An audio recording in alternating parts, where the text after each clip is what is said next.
Hello viewers, welcome to Forward Nagaland News. Apni amihan hodai alak alak khobor lui nai thake. Itu nichna aji amihan yate Sir Rupin Sharma amihan sob jane ase. Amihan Nagaland na DGP tai logote ekta duita issues karne amihan itu khota ko ule ase itu karne last talk bal ba huni dibi kune apni ke request kurde ase. So welcome sir, welcome to Forward Nagaland News and thank you so much for giving us your time. So sir, we'll start with a question. Like, can you please tell us the estimate amount of drugs in volume or in monetary terms flowing into Nagaland in the previous year, and mostly it was caught this year. Nagaland police, after you started, mostly the drugs and all, many kingpins also were caught this year. So, like, can you please give us an insight on that? Uh, See, it is not that only I started it, but after I took over as the DGP, I discussed the matter with the Honorable Chief Minister and the Deputy Chief Minister. And then we thought that this should be a priority area for this. So that is how the thrust has come into the fight against drugs.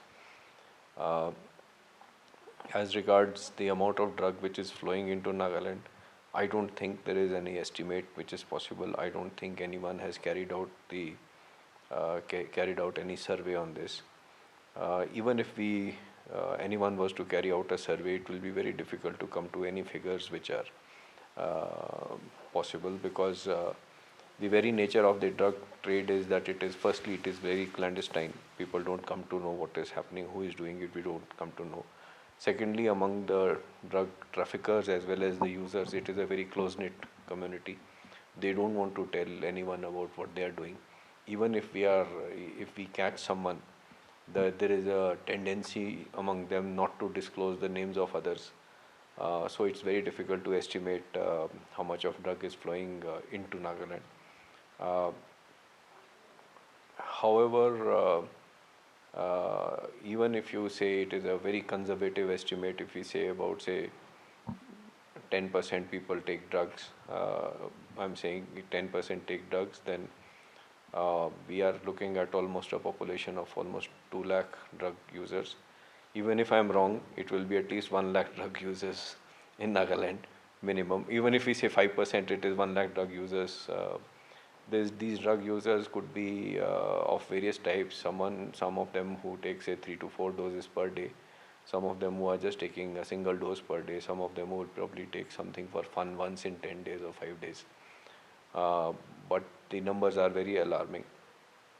Uh, if, for the drug users in Nagaland, even if we say 1 lakh users per day, if you say half a gram per day, even then you are looking at almost a huge quantity of drug which is there coming to Nagaland for consumption within Nagaland.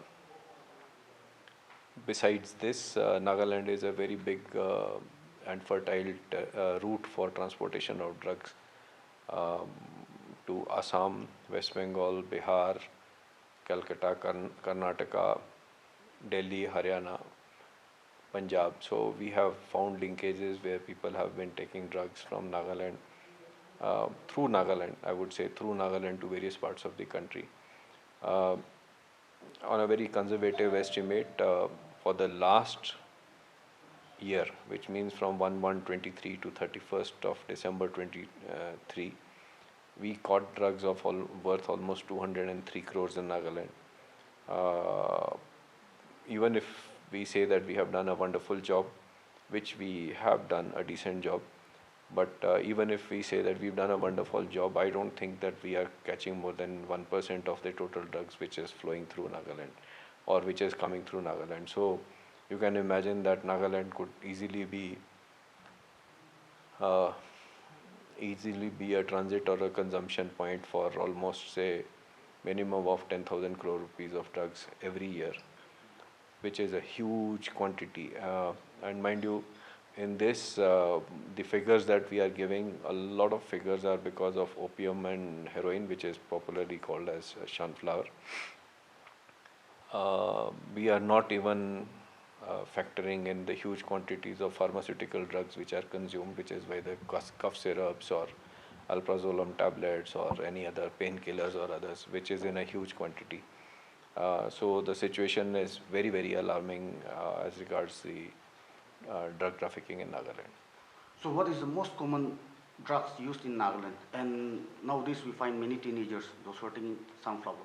Yeah, mostly it is heroin, brown sugar, or sunflower. Which sunflower, it is called sunflower because it is produced in the Shan state of Myanmar. So that is probably the most used and the most addictive of all the drugs in Nagaland. However, there are a large number of people who also use other drugs, pharmaceutical drugs like cough syrups and spasmoproxy 1 tablets and yaba tablets and all.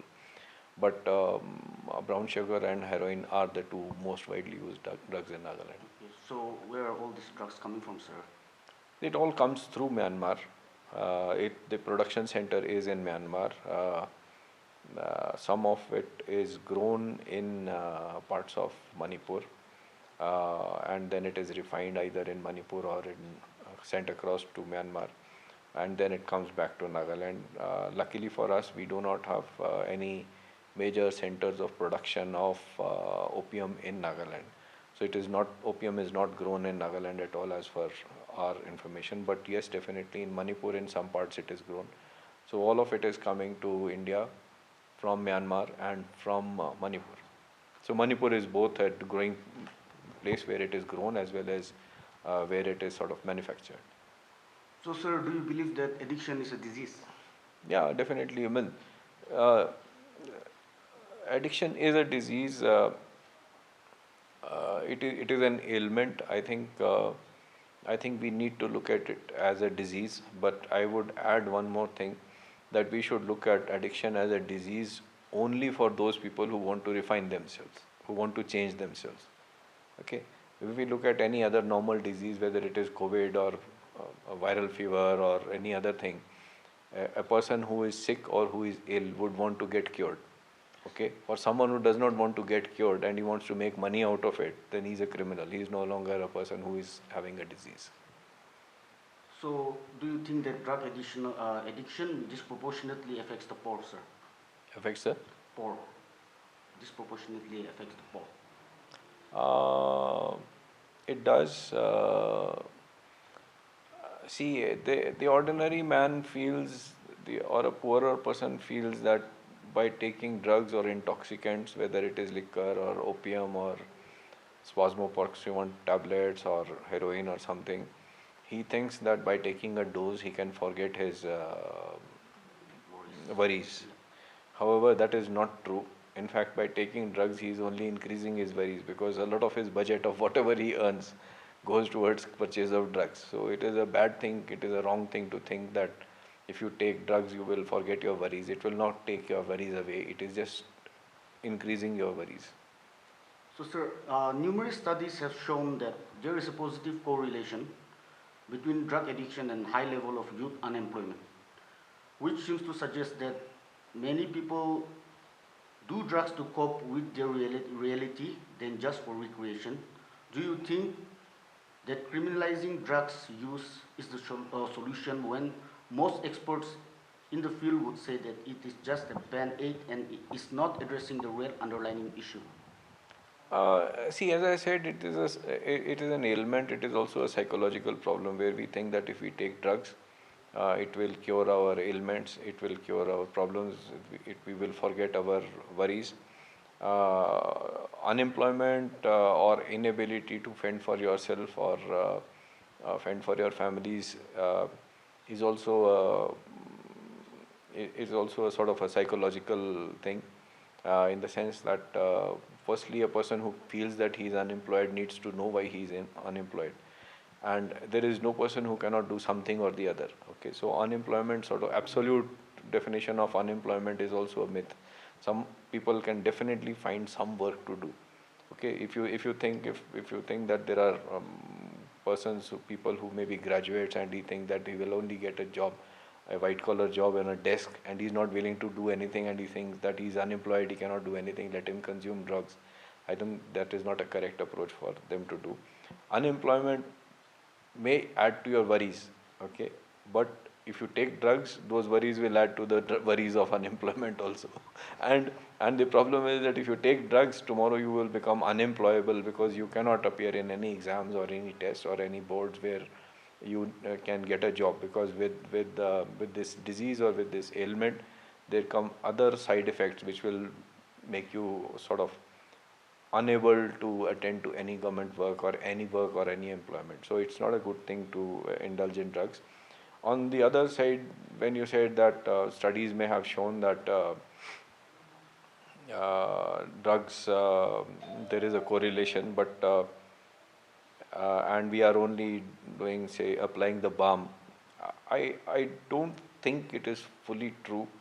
There are people who are doing it, for example, to get out of their worries, which is like, which is not correct, but one can tolerate that as a disease, okay?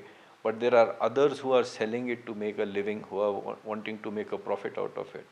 If we don't criminalize those activities, there is no way we will succeed against this menace. This will cause such a damage to the society that the society will not be able to recover from the after effects of drug trafficking. So I think it is important to criminalize drug trafficking. The law has also made a distinction between small quantities, intermediate quantities, and commercial quantities, which I think it is a sensible decision. But all these decisions need to be dynamically visited over a period of time, because uh, if we say that intermediate quantities will carry lesser punishment than commercial quantities, then we may be also encouraging people to not carry commercial quantities but traffic in intermediate quantities. So it's somewhere the axe of the law has to fall down on the people. My suggestion and my request to people is that if you know of a person who is a drug user or an abuser, yes, we want them to be treated, but my request is, please come to the police, report to the police about drug users. If you help us with this information about a family member or a friend that you know who is a drug user. Okay, sir, even the users. Yes, even the users. Because when we talk to the users, we will be able to find out from them where are they buying the drugs from. Okay. If a user wants to get cured of the disease and he tells us where is he buying the drug from, we can help them, we can facilitate them to go to the rehab centers or the addiction centers. And after 3 months, when the user comes back, then the people who were supplying the drugs to them, we need to demolish that network. If we don't demolish that network, this person will go back to the same network and start buying from that. So it is important that people should come forward to us and report to us who are the users also, because users are going to be a very good source of information for investigation. Even the NDPS Act provides that if there is a user who is caught or who comes to the police and he makes a full and complete disclosure of what has been happening, how he has been procuring the drugs, where has he been selling, then the law provides that we can give him lesser punishment or no punishment also, provided he makes a full disclosure to us. So there are enough legal provisions which will help us to facilitate the users to go back to the society, integrate with the society, but in the meantime also burn the bridges from where they were buying the drugs. So this next question might contradict what you're saying also, but has any research been done where they have concluded with reasonable probability that criminalization of drugs is the solution? See, as I said earlier also, I'm not contradicting myself, but I am very clear in this. Uh, the people who are consuming drugs are people having an ailment. They are diseased people. But those who are selling it for a profit, okay, they are not doing it they are not ill people.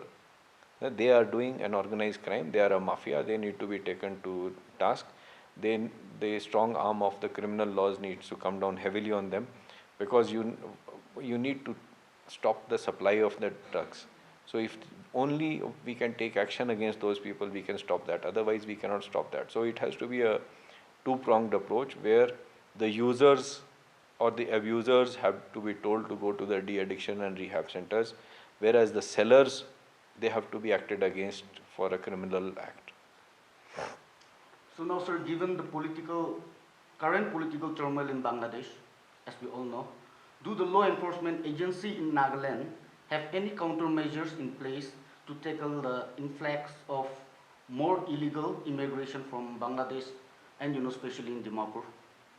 Uh, See, as of now, we have not got any reports of any illegal influx due to the problem in Bangladesh. Okay, I think there is a security grid in place along the Indo Bangladesh border. From whatever videos I have seen on the internet and all, I think it is working fine.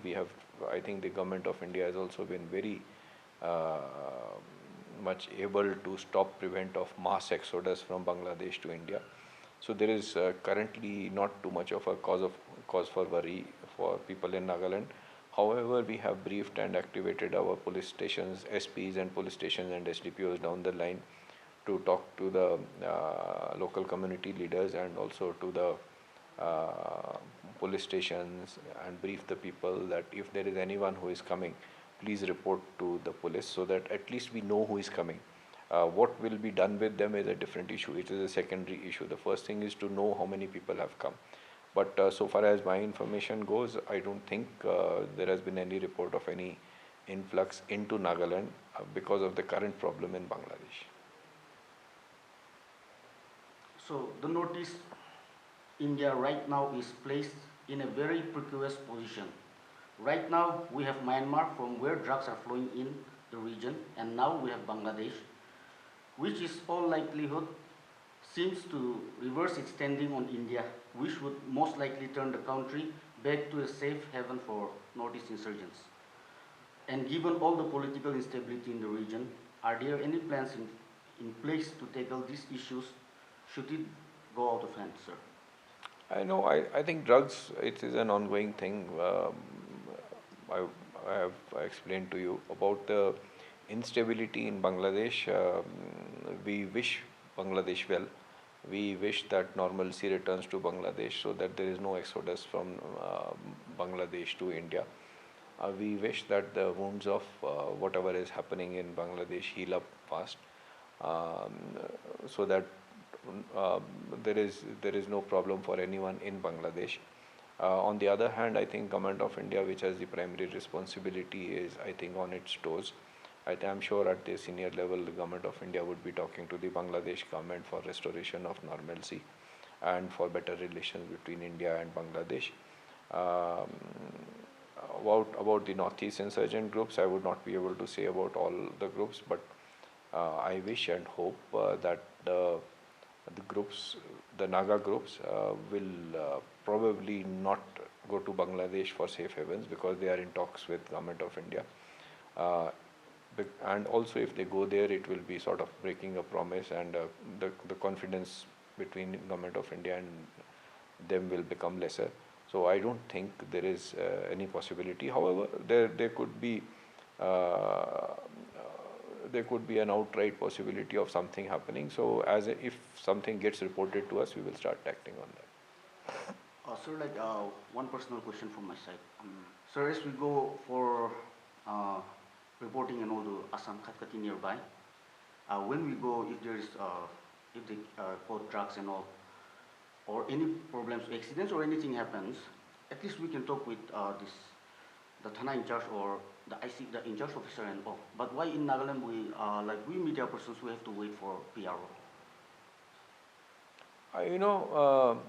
We don't have to wait for PRO, but in But we don't get information from all the police no, stations. I think you do get information of late. Late.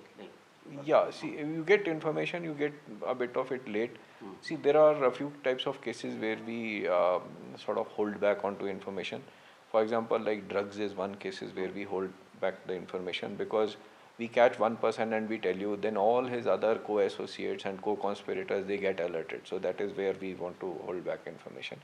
On cases of crimes against women and children, we don't want to hold back any information. We don't delay anything, but we try to ensure that whatever we put out in the media, it is authentic, it is correct, and it is factual, because we don't want any small news which comes out which is unauthenticated and which is wrong, which will create problems, law and order situations in the society. However, all our officers have been told that they should share information with the media as and when required. Another issue is again similar to the drugs thing, which is like if we catch any persons involved in extortion or in arms trafficking or things like that, there also we are deliberately slow to share information with the media, for one simple reason, that we want to catch the entire networks. Okay, it is not any distrust with the media or anything. It is just because we want to catch the entire networks. If it comes out in the newspaper the next morning, most of these people will run away. In any case, they try to run away. They are very alert on police action. But if we share information in an irresponsible manner, then these people, all the co-associates, co-conspirators and suspects, they run away. So to avoid that, there is a little bit of delay. But there are also cases where we actively, proactively share information with media, even without anything being asked from the media. So I don't think there is any such thing. So last one personal question. Many people have been asking me to ask you this question from Nagaland, whom I know. So I will ask you, if you don't mind. You've been to Koropati, sir, a few years back. Then you were quite emotional when you were talking about Nagaland. What made you feel so, sir? People wants to know this. Yeah, there is no explanation for emotions. When you feel good about something, you express it that way. I don't think you can make out stories or you can make out emotions. It is very difficult to say act an emotion. The emotions come naturally. So whatever came out during that show, or whenever I speak about anything about Nagaland in public platforms, even during either it is in interviews or interaction with media or with public, it comes from the heart. There is nothing which is made up. Okay, sir. Thank you. Thank you. Sir, thank you so much for your time, and we are Forward Nagaland News. We are greatly honored, and we thank you from the bottom of our heart for giving us the time and talking with us, sir. Thank you so much. So viewers, koi dia nishna yete sir lo amian issues alag alag te khota koi dia nishna alag issues tiba aro khota koi na woi to na apan side Forward Nagaland News. Moi Aram Machumi for FNN.